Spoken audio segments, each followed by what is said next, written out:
Your past does not define your future. Even though you have gone through a lot of things in the past and they have brought you a lot of trauma, it doesn't mean that you are obligated to live with that trauma your entire life, or it doesn't mean that that trauma is going to define who you will be in the future and who you are today. As somebody who does personal development, you are self-aware and you are able to identify these trauma responses and these behaviors that are rooted in trauma, and you have the right tools to work through them and to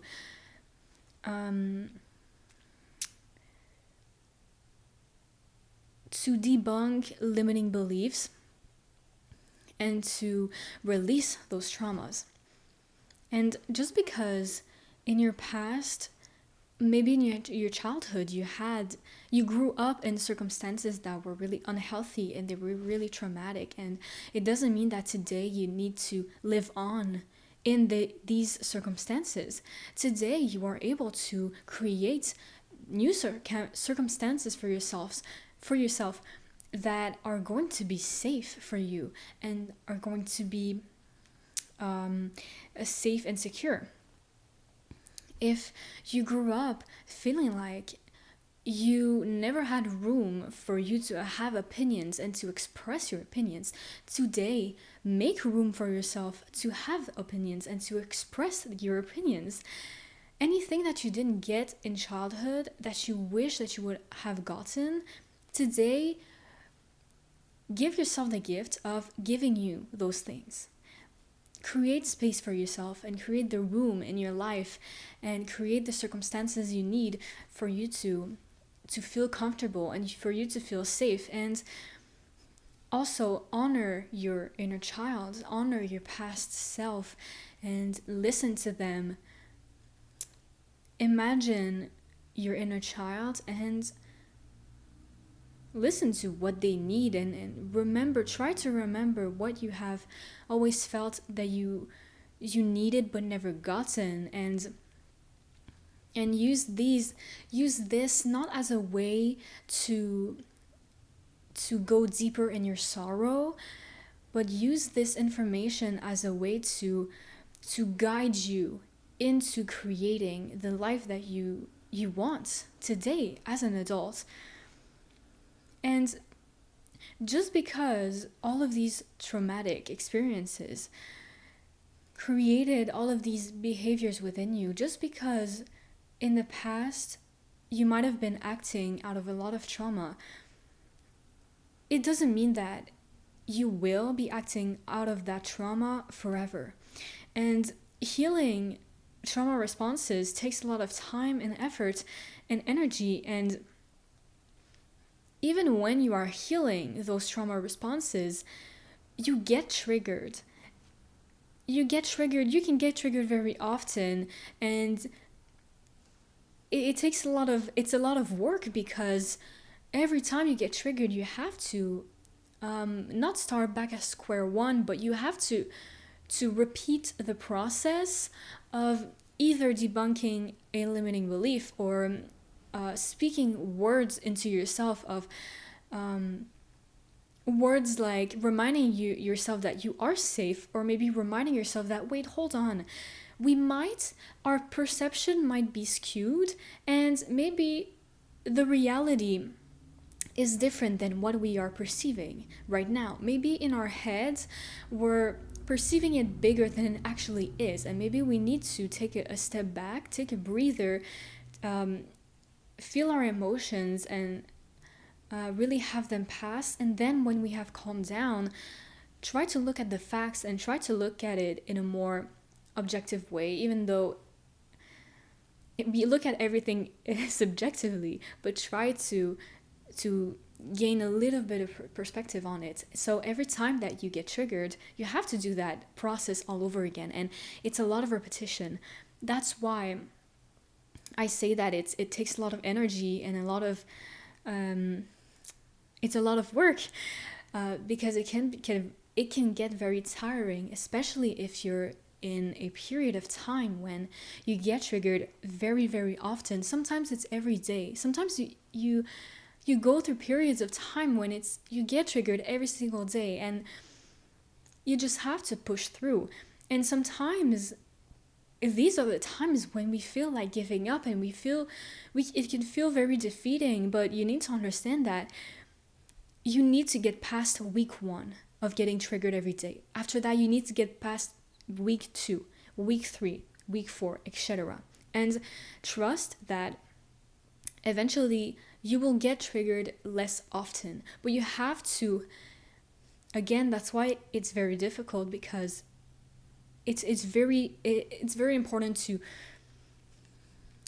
repetition is very important. Every single day you have to remind yourself it will get better.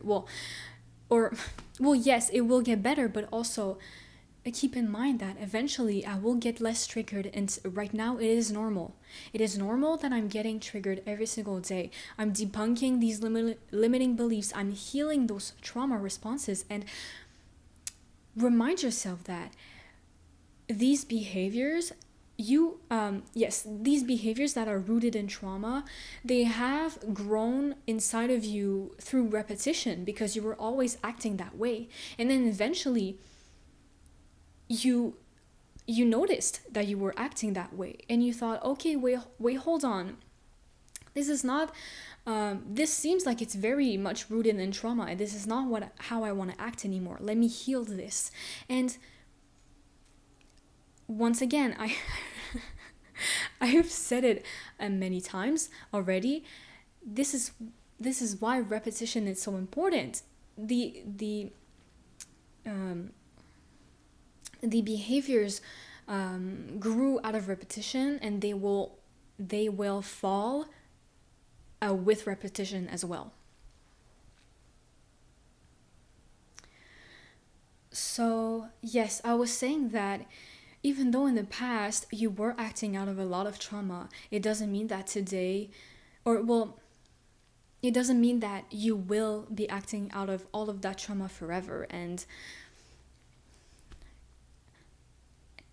even if you have people in your life who maybe have known you in the past, and they have seen you act out of a lot of trauma, and they understood, because sometimes people see it but they don't know what it is. So if you have people who have seen you act out of trauma, and at the time they knew that it was trauma,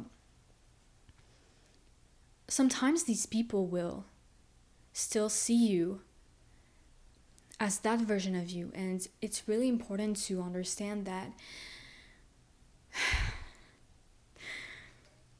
their perception of you does not define who you are. And even though the way that they once perceived you was true to your reality, it doesn't mean that reality will be true forever. And it doesn't mean that even though you were very, very deep in trauma responses, it doesn't mean that you are not capable of being a healthy human being, and to act out of healthy beliefs and healthy perceptions of the world and of yourself. So your past really doesn't define your future. And actually, the only way that your past defines your future is if you let it.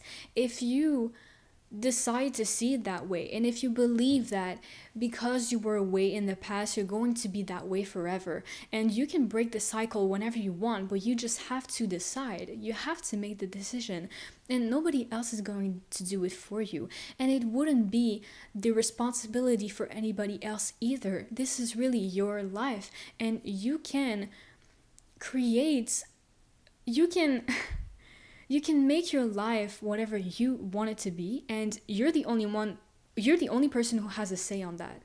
Nobody around you can say anything about that. And sometimes people really want to help, and they want to share their opinions, they want to share their perspectives, and they want to give you advice, and that can be very good. And you are free to do whatever you want with those comments and those advice. If you believe that a piece of advice that somebody is giving you actually is, there is something to that that I could use, by all means do that. But if people are sharing their opinions with you, and they are giving you advice that you feel are not aligned with what you want, you don't need to use that advice, and you can absolutely be grateful for them, for them giving you their opinion, and you can thank them, and you can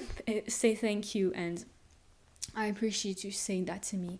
But then after that, what you do with the information is whatever you want. If there's really nothing you can do with this, it's okay, put it aside. You're not a bad person for doing that, and this is very okay. You're not a bad person for shutting people's advice. People giving you advice is not an obligation for you to do what they're telling you to do. It's really an offering, and with any offering you can either decline or accept.